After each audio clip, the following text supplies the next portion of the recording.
Selamat siang teman-teman sekalian ya. Kita masih di channel Mi 007. Kita ini di sesi ngopi. Kita mau bincang-bincang dulu dengan pengurus KUD, ya kan? KUD mana nih? Pemurah. KUD Pemurah ya. Perkenalkan dulu ini Pak apa nih? Siswadi ya. Jadi Bapak Siswadi ini apa nih, wakil ketua? Saya sekretaris 2. Sekretaris 2 di KUD Pemurah. Ini kita mau bincang-bincang tentang KUD. Jadi Pak Wasis ini KUD ini dari dulu berjalan terus ya, normal ya? Alhamdulillah ya. Itu mulai tahun 2000 aktif kembali kan sampai sekarang. Dari tahun 2000. Oh, dari cerita masa kelam itulah berarti ya? Ya, kalau dulu mungkin masih waktu transmigrasi itu tahun 90-an itu memang sudah berdiri KUD. Tapi karena situasi dan kondisi transmigrasi yang ekonominya belum begitu lancar, ada vakum sekitar 10 tahun. Gitu. Setelah ada perkebunan sawit, alhamdulillah KUD Pemurah bisa berjalan setapak demi setapak, dan sekarang itu sudah bisa bermanfaat bagi anggotanya gitu. Jadi sekarang nih pengurus KUD itu aktif ya? Pengurusnya aktif semua ya? Pengurusnya ada 5, karyawan itu ada 5, dan itu bekerja ya sesuai porsinya masing-masing. Alhamdulillah bisa berjalan dengan bagus. Itu saya dengar-dengar kabar KUD ini yang lebih aktif dibandingkan yang lain ya, mungkin ya?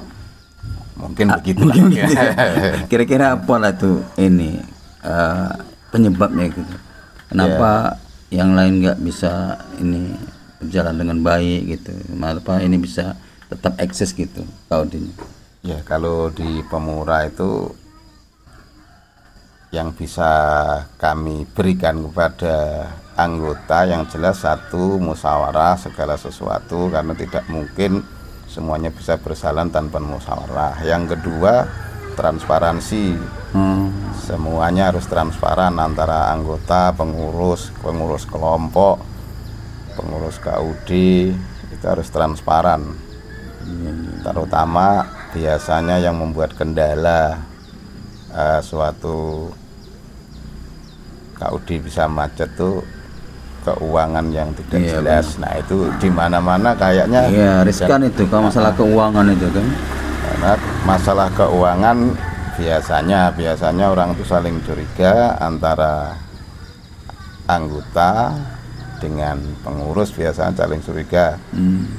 Seolah-olah karena yang memegang pengurus, duit itu dikuasai oleh pengurus. Tapi kalau kita transparan, catatannya ada, dan bisa siapapun bisa melihat itu, KUD Pemurah 25 tahun ini bisa berjalan dengan lancar. Berarti kuncinya transparansi itu khususnya mengenai keuangan. Iya. Apapun yang mau ditempuh itu musyawarah penting. Tidak boleh pengurus itu mempunyai pendapat yang harus dipaksakan. Jadi semuanya karena kerjasama, koperasi itu dari anggota untuk anggota, yang jadi pengurus juga asalnya anggota, itu harus transparan dan musyawarah itu paling penting itu. Nah, ini kembali juga saya dengar kabar ini katanya di sini di KUD ini ada RSPO ya, ada bimbingan RSPO. Iya, RSPO, mengikuti anggota RSPO. Itu sejak kapan itu? Kalau nggak salah itu dari mulai 2017. Nah, sehingga sudah berjalan 7 tahun ini Pak, kalau nggak salah itu. Kalau nggak 17 ya 18 lah. Itu kita yang ngundang atau gimana? Dulu itu arahan dari Bapak Angkat KUD Pemurah, yang hal ini dari PT London Sumatera. yang mengarahkan supaya KUD bisa mengikuti program RSPO, yaitu menjadi petani kelapa sawit yang ramah lingkungan. Maksudnya itu sawitnya ramah lingkungan, bisa diterima oleh semua pihak, baik itu dari petani maupun dari pemerintah. Jadi RSPO itu keuntungannya juga banyak, karena bisa selain mengajari petani itu yang ramah, juga ada hasil dari RSPO-nya gitu. Karena kalau KUD itu lolos bisa menjadi anggota RSPO, itu ada sertifikat.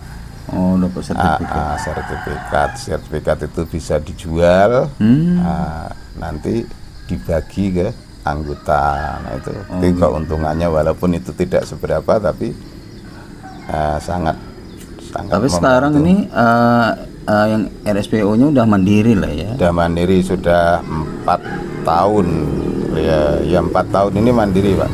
Bahkan untuk pemula itu sudah bisa audit tanpa pendamping, karena sudah punya pendamping sendiri yang disekolahkan oleh KUD, mengikuti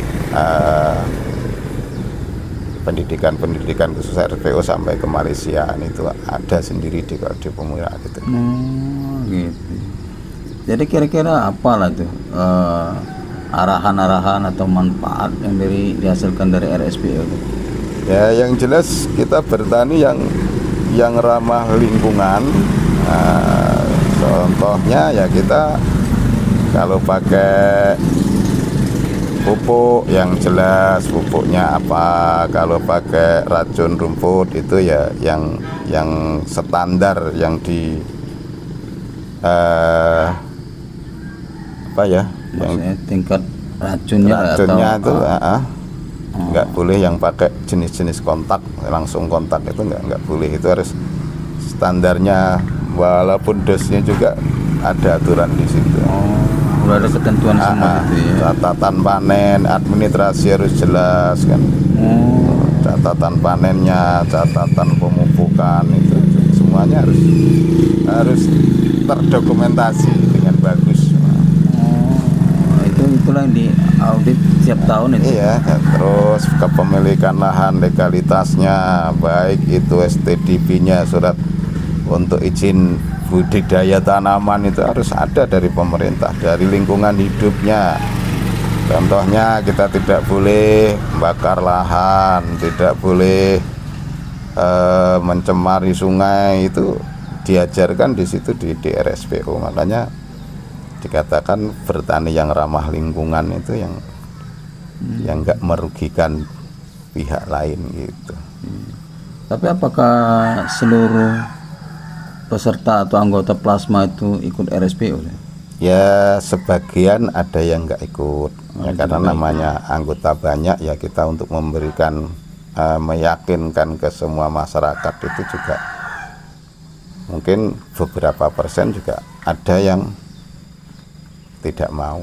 Itu nggak masalah, karena sifatnya bukan tapi paksaan. persentasenya lebih kecil ya, Kecil dibandingkan yang ikut ya. Ya kecil lah yang nggak ikut, banyaklah yang ikut. Iya. Tapi walaupun dia nggak ikut, nggak dikeluarkan dari anggota. Oh ya? Tidak, itu beda lagi, karena sistemnya bukan memaksakan. KUD walaupun itu nggak ikut RSPO ya tetap menjadi anggota, asal mau bayar simpanan pokok dan wajibnya. Simpanan itu kan aturan koperasi, anggota itu aktif membayar simpanan wajib, itu aja. Setelah membayar simpanan pokok, nah itu tetap jadi anggota. Ada lagi kira-kira tambahan lain? Kira-kira apa yang ditambahkan? Itu. Ya, saya pikir juga sudah cukup jelas ya, sudah sangat banyak lah yang sudah disampaikan oleh Pak Wasis ya. Jadi itu ya teman-teman, itulah apa yang disampaikan tadi oleh Pak Wasis tadi tentang kepengurusan KUD yang tetap masih aktif, masih eksis sampai sekarang ya. Itu adalah tadi tentang transparansi administrasi khususnya tentang keuangan. Memang itu sangat fatal, sangat vital sekali itu. Ya mudah-mudahan bisa jadi contoh bagi para petani atau para pengurus-pengurus KUD yang lain ya. Terima kasih buat Pak Wasi ya kan, salam sukses selalu. Ya baik ya teman-teman, sampai di sini sesi ngopi kita tentang KUD ya, tentang sosialisasi di KUD ya. Tetap di channel Mi 007